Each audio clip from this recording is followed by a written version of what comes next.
이번 사태 대응 차원에서 직장, 학교 등의 일상생활은 물론이고 스포츠계에도 큰 변화가 있었죠. 최근 미국 매체 MBC 스포츠에서 한국, 일본이 보여준 최고 최악의 프로야구 준비 시나리오라는 제목의 기사를 통해 한국과 일본의 프로야구 개막을 준비하는 모습을 비교 보도했습니다. 먼저 한국에 대해서는 한국은 광범위하게 검사를 진행하며 확산 문제를 잘 대처해 최근에는 1일 확진자 수가 한 자릿수까지 떨어졌다. 한국야구위원회의 가이드라인을 바탕으로 각 팀들은 외부인 접촉을 철저하게 막고 단계별 훈련 과정을 이행한 뒤 5월 5일 무관중으로 개막하기로 하는 등 한국 프로야구 개막 준비는 최고의 시나리오로 미국 프로야구 메이저리그는 한국을 본받아야 한다며 극찬을 한 반면 일본에 대해서는 일본은 전혀 다른 모습의 대처로 이번 사태 확산이 오히려 심각해지고 있는데 그 가운데 성급하게 프로야구 개막을 5월로 결정했다. 하지만 그 뒤 선수들 중 확진자가 나오면서 결국 5월 개막은 사실상 힘들어졌고 아직까지도 정규 시즌 개막일을 확정할 준비가 안 됐다. 라며 일본의 사례를 최악의 시나리오로 꼽았습니다.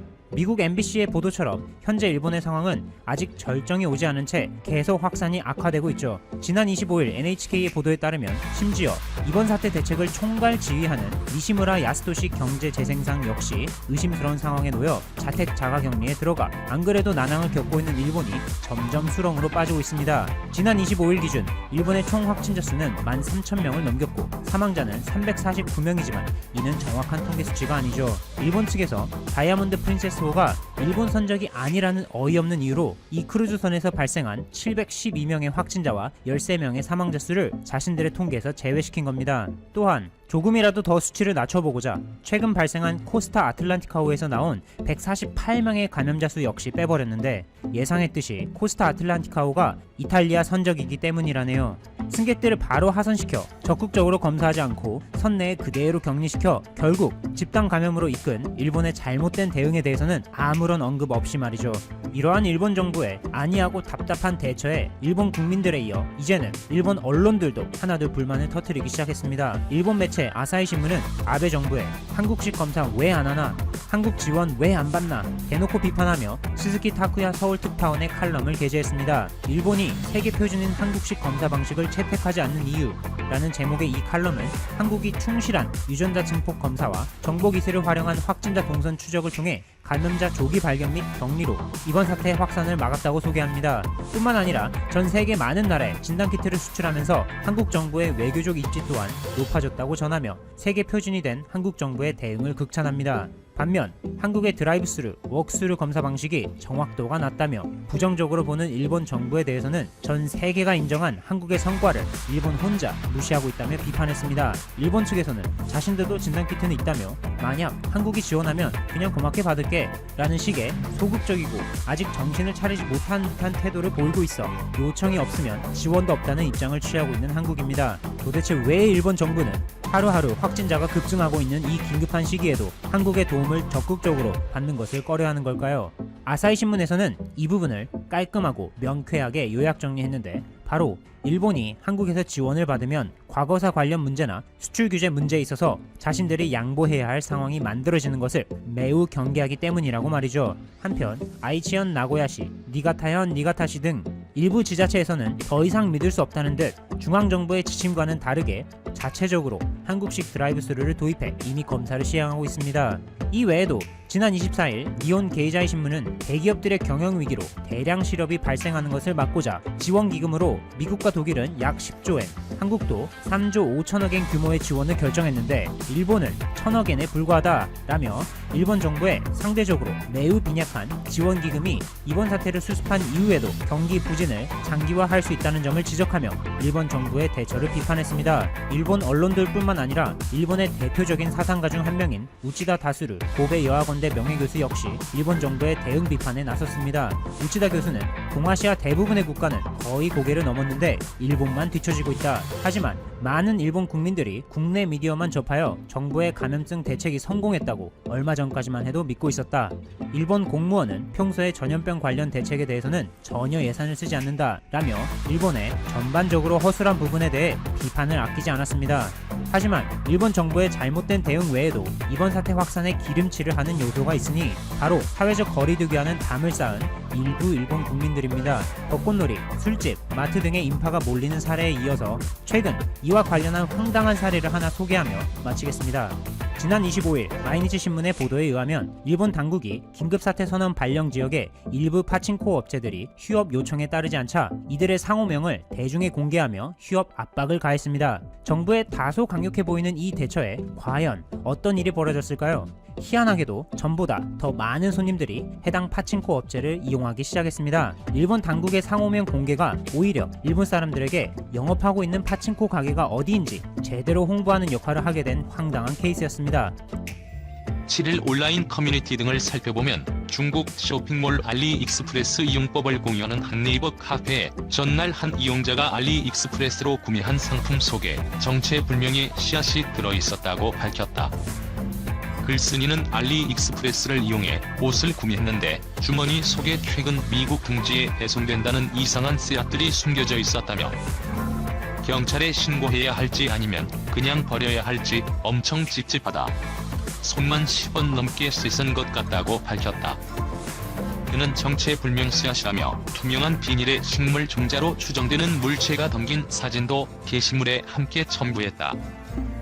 최근 미국과 캐나다, 일본 등 여러 나라에서 중국발로 정체불명 씨앗이 배달돼 바이오 테러리즘 의혹이 제기되는 등 혼란이 있었는데 카페 이용자들은 이와 유사하다며 글쓴이에게 경찰 등 관계기관에 신고하라고 조언했다. 다만 미국 현지 언론에 따르면 미국 농무부 산하동 식물검역소는 자국 내 1천여 가구에 배달된 중국발 씨앗을 조사한 결과 겨자 등 14종의 씨앗인 것으로 확인했다. 미 농무부는 이 같은 정체불명 씨앗 배송이 인터넷 리뷰를 유도해 매출을 올리는 일종의 사기 수법인 브러싱 스캠으로 추정된다고 발표했다.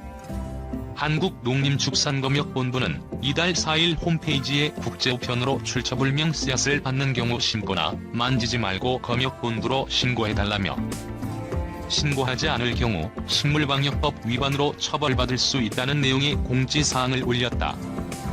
검역본부 관계자는 현재까지 해외 사례처럼 정체불명 종자가 배달됐다는 국내 신고는 없었다면서도 국내에서 유사 사례가 발생할 것을 대비해 대처 방법을 홈페이지에 안내한 것이라고 설명했다.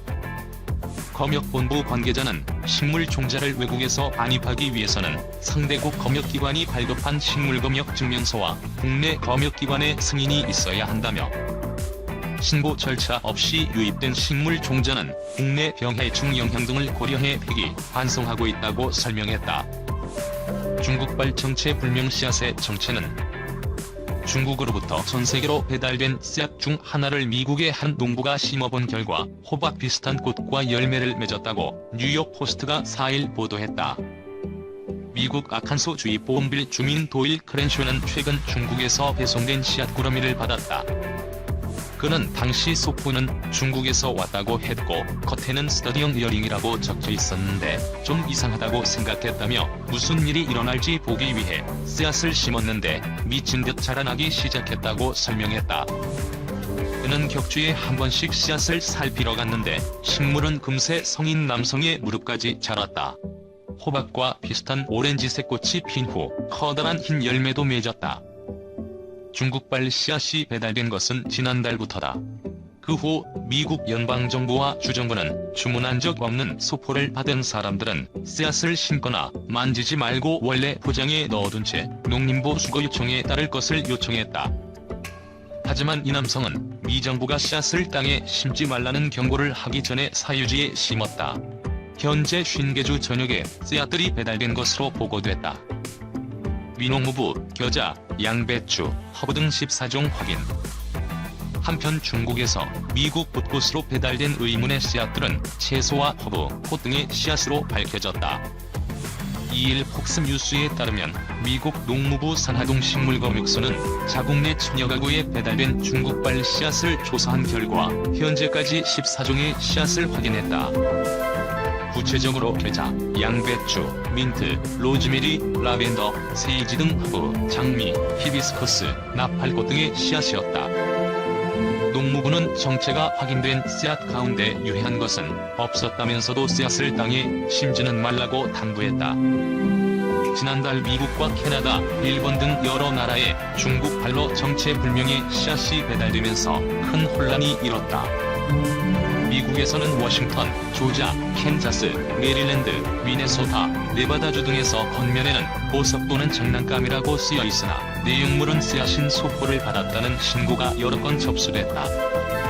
중국발 생화학 테러일 수 있다는 우려까지 제기됐으나 미국 농무부는 현재까지 주문하지 않은 상품을 무작위로 발송해 매출 순위를 올리는 사기인 브러싱 스캔 배달은 행위로 볼 증거가 없다고 발표했다. 중국은 앞서 이에 대해 소포가 위조됐다며 미국에서 소포를 넘겨받아 조사하겠다고 밝혔다. 중국의 등 돌리기 미국, 인도, 일불편한 기류 트럼프 위챗, 한국 사용자 정보도 빼돌린 듯.